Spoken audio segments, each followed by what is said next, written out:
Let's talk 2019. Here's some issues.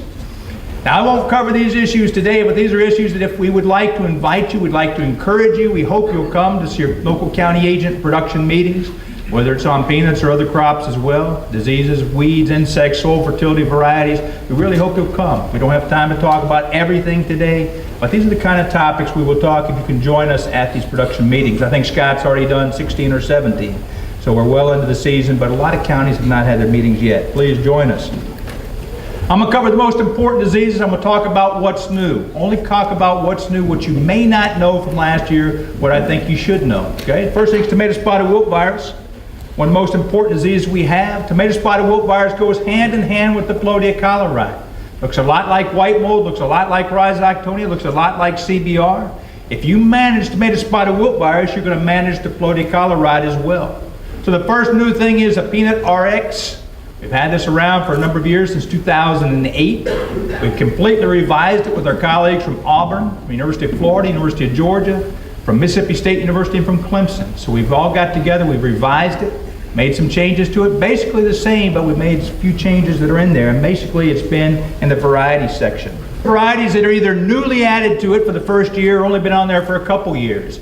And the top one you see is Georgia 06G, which we can use as a baseline. Again, it's going to have the lion's share of the acreage.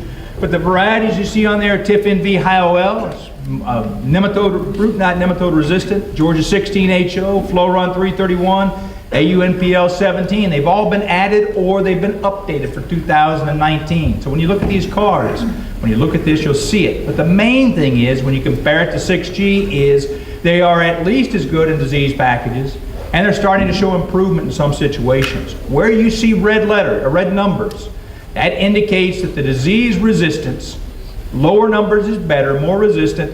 Where you see red, that means it's an improvement over what given to Georgia 06G.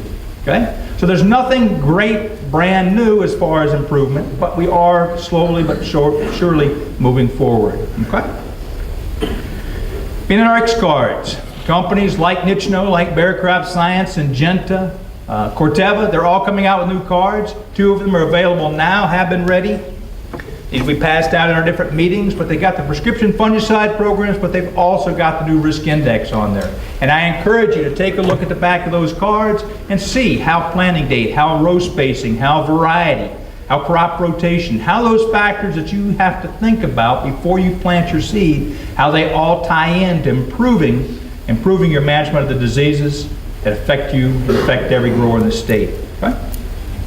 Aspergillus crown rot. Next disease I want to talk about, updates. Aspergillus crown rot, you get one chance. You get one chance to protect your crop against this. If you have 2 chances, that means you had to replant, and no one wants to do that. Aspergillus crown rot is particularly bad when we have hot, dry conditions. It's particularly bad when we have lesser corn stalk borers. It's critically important that we control it. If we don't control it, on the left you can see no seed treatment. On the right you can see where we had seed treatment. Seed treatments make a huge difference, but we can also put in furrows out.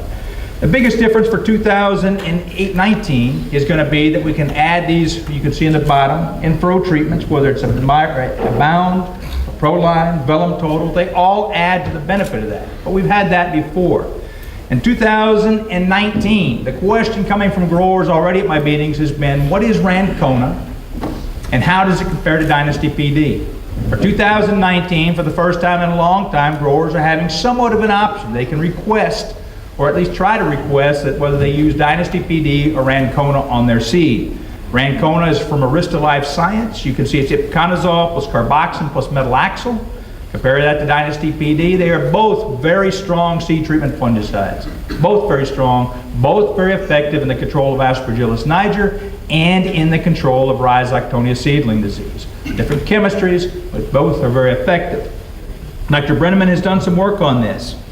His trials have looked at it in primarily Aspergillus niger, which is our most important seedling disease. Not that Rhizoctonia is not important, but Aspergillus tends to be the disease that takes more of our stand out. And in his trial, you can see on the left where he had the seed treatment, where he did not have a seed treatment, did not even get a stand. So Aspergillus niger is important. Okay? In these slides from Tim's data, just saying how good is Rancona versus Dynasty PD. Most of you did not even know you were using Dynasty PD. Most of you just assume that there's going to be a good fungicide coming in. Now you know it's got 3 fungicides mixed into one. When you compare Rancona, the yellow bar is where we didn't use a treatment. The black bar is where the Rancona was on the seed. The red bar is the Dynasty PD. And what you can see is the biggest difference is if you don't use a seed treatment as far as stand, you're in trouble. Where you do use a seed treatment, whether it's Rancona or Dynasty PD, you get strong improvement, significant improvement. And while there's a little bit of a lead towards the Rancona, it's not always there, but the bottom line is for plant stand protection in 2019, whether you use Dynasty PD or Rancona, you can expect good returns. When we look at the number of dead plants, and again, black is Rancona, the red is Dynasty PD, which has been on the seed lately. What this shows is use a seed treatment to protect against those dead plants from rhizoc and Aspergillus crown rot. And again, the Rancona has been at least as good and sometimes better numerically than the Dynasty PD. It simply shows that both of these seed treatments are effective. And when you look at yield at the end of the season, again, you need a seed treatment. Without a seed treatment, you don't get the yield. Rancona has performed in the years we've had it, 2016, 17, and 18, has compared very favorably to Dynasty PD. Bottom line on seed treatments, don't plant without them. If you got a higher risk, you need an in-furrow fungicide out there with it. And whether you use Rancona or Dynasty PD from your seed treater, either one's going to perform well for you. It's going to be your decision based upon what the seed treater can provide for you. Okay? Next thing is fungicides that we have for 2019. We continue to have an increasing arsenal of fungicides, increasing number of bullets that we can deploy. And that is a good thing. And number, we want more fungicides, but it's also a difficult thing because how do growers make their mind up? What's the efficacy? What's the price? What's the return on investment? All of these things are critically important in making these decisions. And as we get more bullets, that's a good thing because we have more tools to use, but it does make it more complicated. I would say that's one of the most important things your extension agent can do is help walk you through the process of deciding what is best. Let's talk leaf spot first. Okay?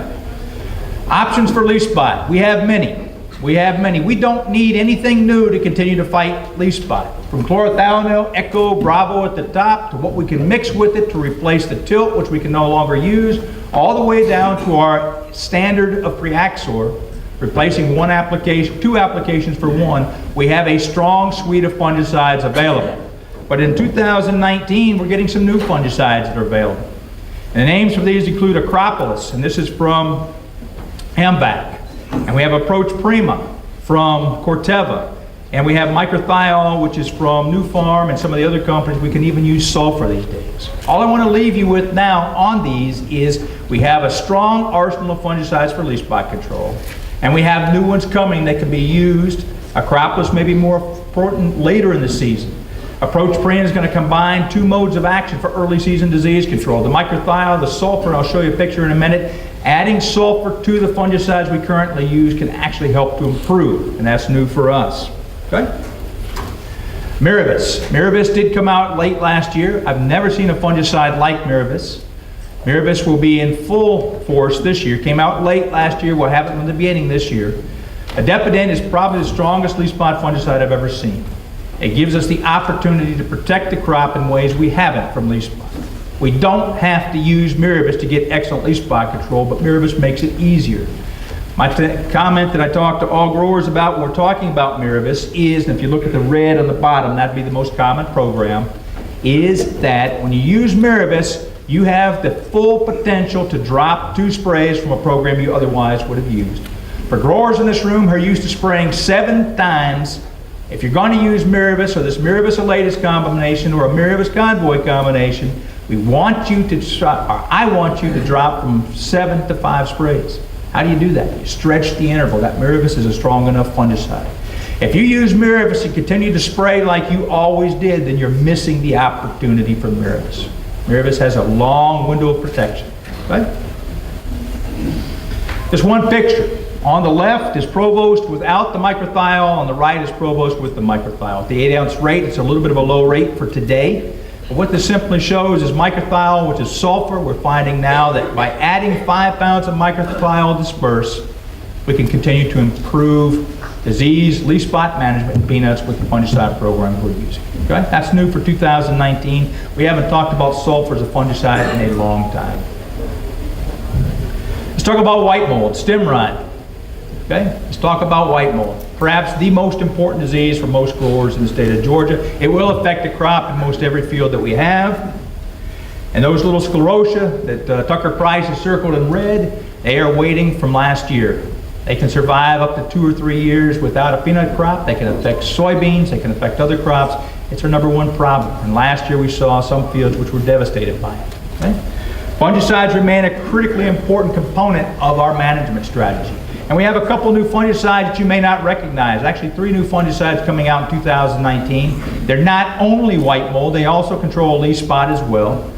We're collecting data. We continue to collect data on them. We don't have all the data we would like, but we have enough data to say that they will be appropriate and can be very effective in your fields.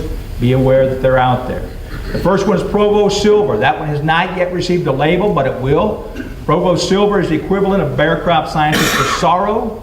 It has a higher rate of prothioconazole. That's the Pro line. That's the strongest punch in Provost. You increase the rate of prothioconazole, you drop the rate of Folicure or tebuconazole, and you get a stronger, better package. Okay? Provo Silver will be available, and it's not going to be marketed so much as a block program like in the past. You remember the old Folicure block program, 4-block program? At this point in time, Bayer Crop Science sees the real power of their fungicide as being a component, a strong component of a fungicide program protecting other fungicide chemistries like the SDHI class or the strobilurin class. We've got Umbra. This will be the first year that Nichino has brought out Umbra. Umbra is a little bit like Artisan used to be. You've got the convoy component, but they've replaced the tilt component with TopGuard or flutriafol. We've only had 1 year look at it. I'll show you some data here in a minute. It looked very strong. And then FMC. FMC is scrambling and working very hard to get Lucento labeled for this coming season. Again, Lucento will be a white mold rhizoic leaf spot program. So at this point, what I want you to remember on these is simply that you're going to have an additional fungicides available. Unfortunately, none of them are for new classes. We don't have any new classes of chemistry coming out. They're all triazoles or strobilurins or SDHIs, but they bring with them unique characteristics that should be of interest to you. Okay? This is a trial from Cook County last year with Tucker Price, and what I'm showing is under that red arrow, that's where the Umbra, that's the new product from Nichino is. That's the amount of white mold. On the left, you can see the newer products like Elatus, like the Umbra. On the far right, you can see what would happen if you used only a leaf spot treatment. So these new products we bring out, they are being stronger and stronger as far as their white mold control. When you look at yield, under that red arrow, that's the Umbra from Nichino. That's a replacement for Artisan. Okay? We don't have a whole lot of data, and when you look next to that, that's where the Elatus is. The point is that these newer chemistries, the newer products that are coming out deserve a look if for still no other reason, and they're bringing a level of disease control and potential for yield impact that our older chemistries may not have. Tebuconazole, certainly the leaf spot materials. Okay? That's all I want you to remember on that. When you look at value, again, there's the value with that one from Nichino. Last topic, peanut root knot nematode, and nematodes in general. In 2019, we will have AgLogic. AgLogic had been asked a number of times, will AgLogic be available in 2019? We've heard about registration concerns. There are no concerns for 2019. You will have access to AgLogic. You'll have access to Velum Total. Both of them provide the control you need in the right kind of fields. In the tough fields, the really high populations, you either need a resistant variety or you need Telone. But Velum Total and AgLogic are appropriate. We've got Vidate out there for season applications. But most importantly to point out today and fairly new is Propulse. Propulse is from Bayer Crop Science. Propulse is a combination of fluopyram, which is in Velum Total, the nematode component, and also prothioconazole, which is in the Provo Silver, or the Pro line. That is a treatment that we're excited about, I'm interested in using, because if we want to extend that protective window, if we want to protect the pegs and pods, AgLogic can be applied later, but most of it goes out in furrow. The Velum Total is going out in furrow. The Telone is pre-plant fumigation, so if we need an additional tool to come back in to protect the pegs and pods, Propulse is one that will do that. It's becoming increasingly important as well. I've talked primarily about peanut root knot nematode, but these days we're also talking about the lesion nematode. The lesion nematode causes the black measles on peanut pods, and I basically ignored it. I said it was cosmetic. But over the past couple of years, we're seeing an increasing number of growers. One talked to me this morning about peanuts where they have excellent disease control. They're not seeing white mold, they're not seeing leaf spot, but when they go to harvest, they see that the pegs have snapped and they're losing significant yield in the ground. And it's not just one grower, it's several. We don't know for sure, but we can say there's a strong association between the lesion nematode, which infects the pegs and the pods, and this happening. Propulse and AgLogic would be ways that we can help to manage that.